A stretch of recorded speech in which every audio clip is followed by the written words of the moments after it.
অসম জাতীয় বিদ্যালয়ৰ তৃতীয় শ্ৰেণী নতুন গণিতৰ আজি আলোচনা কৰিম সংখ্যাৰ তুলনা।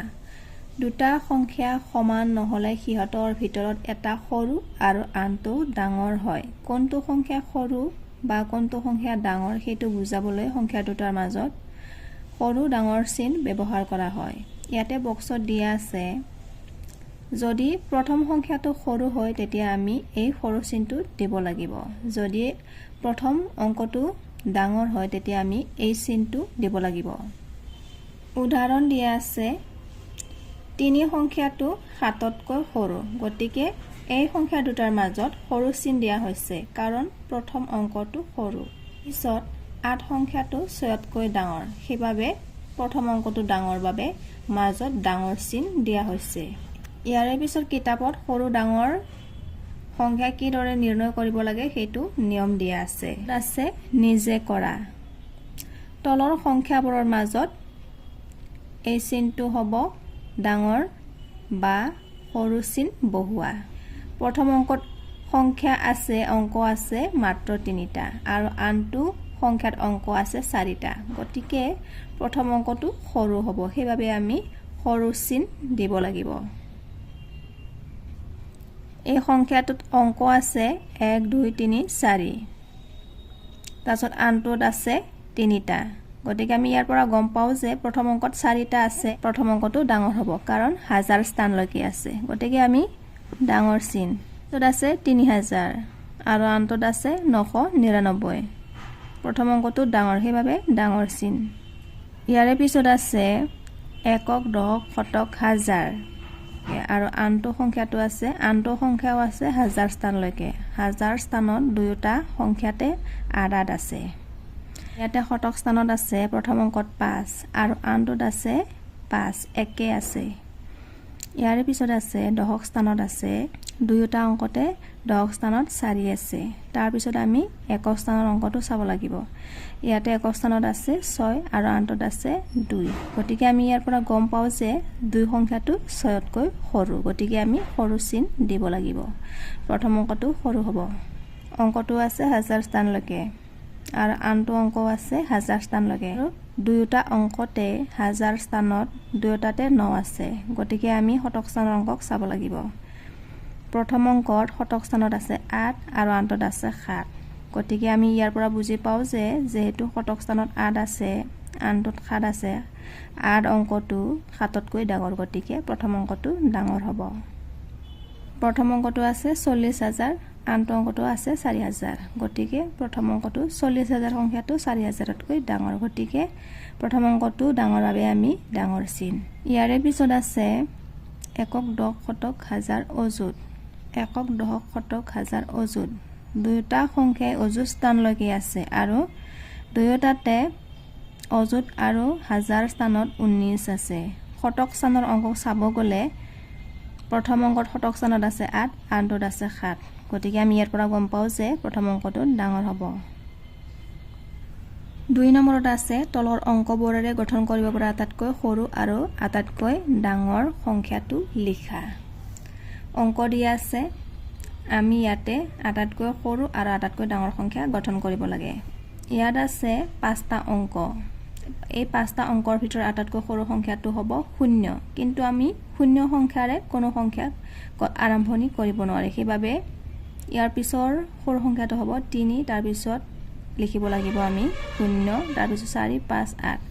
আটাইতকৈ ডাঙৰ সংখ্যাটো হয় 8 5 4 3 0। এইদৰে আমি পিছৰ অংকবোৰকো তেনেকৈ কৰিব লাগিব। ইয়াৰ পিছত আছে 6 8 1 7। আটাইতকৈ সৰু সংখ্যাটো আছে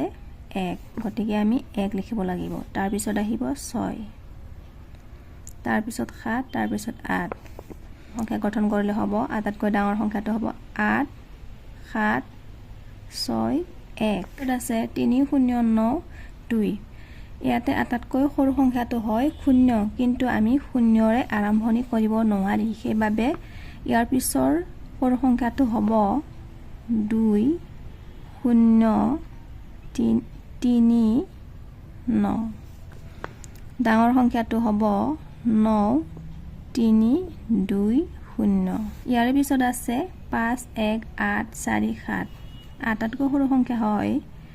1 তাৰপিছত হ'ব 4 তাৰপিছত হ'ব 5 তাৰপিছত হ'ব 7 তাৰপিছত 8 ডাঙৰ সংখ্যাটো লিখিলে হ'ব 8 7 5 4 1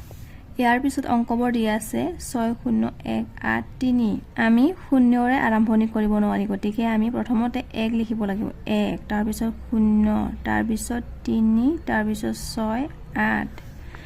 ডাঙৰ সংখ্যা গঠন কৰিলে হ'ব 8 6 3 1 0 5 4 0 9 7 ইয়াতে আটাইতকৈ সৰু সংখ্যাটো হ'ব 0 কিন্তু আমি শূন্যৰে আৰম্ভণি কৰিব নোৱাৰি গতিকে 4 0 5 7 9 ইয়াৰ পিছত হ'ব 9 7 5 4 0 প্ৰশ্ন 1 নম্বৰত আছে খালী ঠাই পূৰ কৰা ক নম্বৰ সংখ্যাবোৰ দিয়া আছে 310 সৰু চিন দিয়া আছে 456 অৰ্থ হ'ল 310 456তকৈ সৰু খ নম্বৰত আছে 1000 মাজত ডাঙৰ চিন দিয়া আছে তাৰপিছত 785 অৰ্থ হ'ল 1785তকৈ ডাঙৰ 2 নম্বৰত আছে শুদ্ধ নে অশুদ্ধ লিখা ক নম্বৰ সংখ্যাবোৰ দিয়া আছে 400 390তকৈ ডাঙৰ মাজত ডাঙৰ চিন দিয়া আছে এইটো শুদ্ধ হ'ব 330 মাজত ডাঙৰ চিন দিয়া আছে 333 ইয়াকে কোৱা হৈছে যে 330 333তকৈ ডাঙৰ এইটো হ'ব অশুদ্ধ গ নম্বৰত আছে 1895 1885তকৈ সৰু এইটো হ'ব অশুদ্ধ 4400 4040তকৈ ডাঙৰ 4040 4004তকৈ ডাঙৰ এইটো হ'ব শুদ্ধ 2 নম্বৰত আছে সৰু বা ডাঙৰ চিন বহুৱা ক নম্বৰত আছে 139 149 প্ৰথম অংকটো সৰু হ'ব সেইবাবে সৰু চিন খ নম্বৰত আছে 450 আৰু আনটো অংকটো আছে 79 প্ৰথম অংকটো ডাঙৰ বাবে আমি ডাঙৰ চিন গ নম্বৰত আছে 1000 প্ৰথম অংকটো আছে 1000 আনটোত আছে 1100 গতিকে প্ৰথম অংকটো 1100তকৈ সৰু বাবে আমি সৰু চিন খ নম্বৰত আছে 10101 কত আছে 11011 ইয়াত প্ৰথম অংকটো সৰু হ'ব সেইবাবে আমি সৰু চিন অংগ নম্বৰত আছে 70070 আৰু আনটোত আছে 70770 ইয়াত প্ৰথম অংকটো ডাঙৰ হ'ব বাবে আমি ডাঙৰ চিন দিব লাগিব 8900 আৰু আনটোত আছে 8090 ইয়াত প্ৰথম অংকটো ডাঙৰ বাবে আমি ডাঙৰ চিন তৃতীয় নম্বৰত আছে 3695 আৰু আনটোত আছে 3685 প্ৰথম অংকটো ডাঙৰ বাবে আমি ডাঙৰ চিন তৃতীয় নম্বৰত আছে 8978 আৰু আনটোত আছে 9878 ইয়াত প্ৰথম অংকটো সৰু হ'ব গতিকে আমি সৰু চিন 6 নম্বৰত আছে 69785 আৰু আনটোত আছে 69585 প্ৰথম অংকটো ডাঙৰ বাবে আমি ডাঙৰ চিন 9 নম্বৰত আছে 7808 আৰু আনটোত আছে 27880 ইয়াত প্ৰথম অংকটো সৰু হ'ব গতিকে আমি সৰু চিন দিব লাগিব প্ৰশ্ন 4 নম্বৰত আছে সৰুৰ পৰা ডাঙৰলৈ সজোৱা ক নম্বৰ সংখ্যাবোৰ দিয়া আছে তিনিটা সংখ্যা দিয়া আছে প্ৰথম অংকটো হ'ল 270 আনটো হৈছে 355 তাৰ পিছত আছে 185 ইয়াত সৰু ডাঙৰ বাছিবৰ কাৰণে প্ৰথমতে শতক স্থানৰ অংকক চাব লাগিব শতক স্থানত তিনিওটাতে কি সংখ্যা আছে আমি চাব লাগিব প্ৰথমতে আছে 2 আনটোত আছে 3 তাৰ পিছত আছে 1 গতিকে আমি ইয়াৰ পৰা গম পাওঁ যে আটাইতকৈ সৰু সংখ্যাটো হ'ব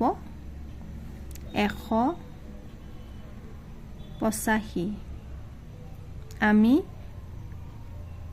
এইদৰে সৰু চিন দিব পাৰি মাজত তাৰপিছত 270 তাৰপিছত হ'ব 355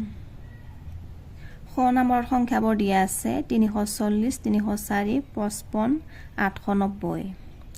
ইয়াত তিনিটা সংখ্যা শতক স্থানলৈকে আছে আৰু এটা সংখ্যাটো আছে দশক স্থানলৈকে গতিকে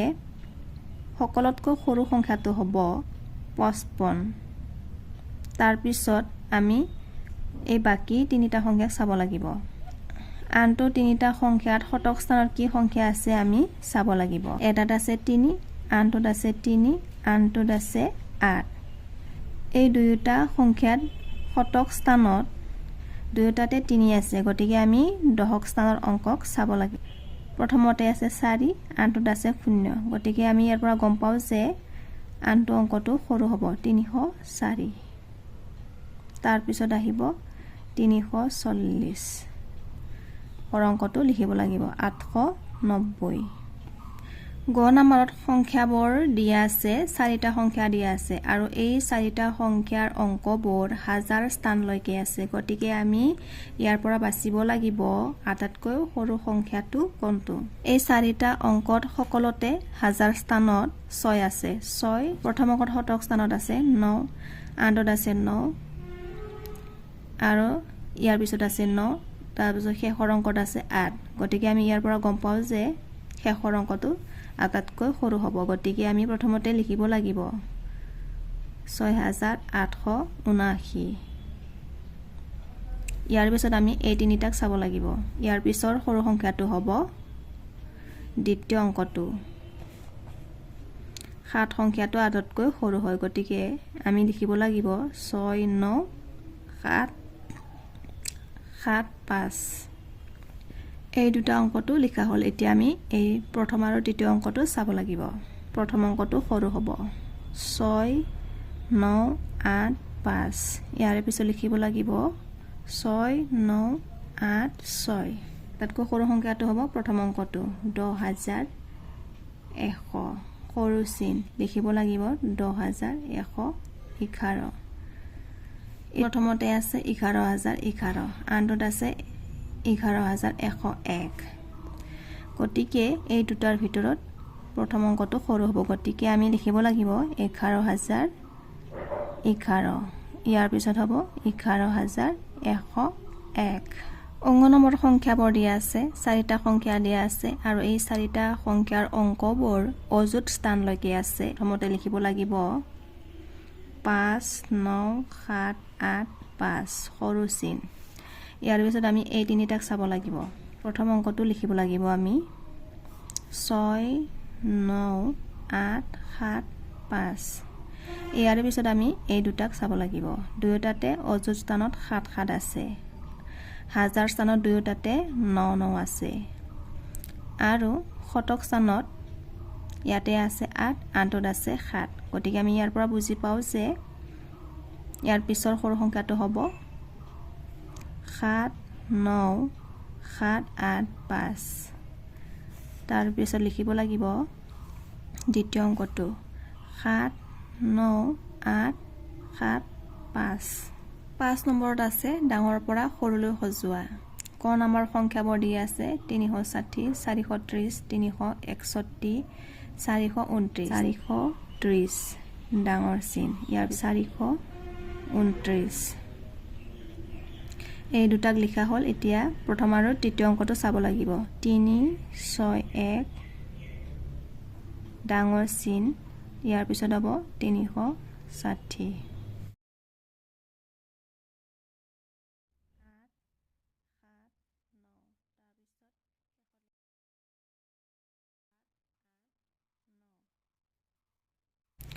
প্ৰশ্ন 6 নম্বৰ ক নম্বৰত আছে 6 3 7 আৰু অংক চাৰিটাৰ সহায়ত লিখিব পৰা আটাইতকৈ সৰু আৰু আটাইতকৈ ডাঙৰ সংখ্যাটো লিখা আটাইতকৈ সৰু সংখ্যাটো লিখিলে হ'ব ইয়াত আটাইতকৈ সৰু সংখ্যাটো আছে 3 গতিকে প্ৰথমতে আমি 3 তাৰ পিছত আহিব 6 তাৰ পিছত 7 তাৰ পিছত 8 আটাইতকৈ ডাঙৰ সংখ্যাটো লিখিলে হ'ব প্ৰথমতে হ'ব 8 তাৰ পিছত 7 তাৰ পিছত 6 তাৰ পিছত 3 প্ৰশ্ন খ নম্বৰত আছে 20758 অংক 5টাৰ সহায়ত লিখিব পৰা আটাইতকৈ সৰু আটাইতকৈ ডাঙৰ সংখ্যাটো লিখা ইয়াত আটাইতকৈ সৰু সংখ্যাটো হ'ব 0 কিন্তু আমি 0 সংখ্যাৰে কোনো সংখ্যাক আৰম্ভণি কৰিব নোৱাৰে গতিকে 0ৰ পিছৰ সৰু সংখ্যাটো হ'ব 2 গতিকে আমি সৰু অংক লিখিবৰ কাৰণে প্ৰথমতে ইয়াতে লিখিব লাগিব 2, তাৰপিছত আহিব 0, তাৰপিছত আছে 5, ইয়াৰ পিছত আছে 7, তাৰপিছত 8. আটাইতকৈ ডাঙৰ সংখ্যা লিখিলে হ'ব। প্ৰথমতে লিখিব লাগিব 8, তাৰপিছত 7, তাৰপিছত 5, তাৰপিছত লিখিব লাগিব আমি 2, তাৰপিছত 0. উত্তৰ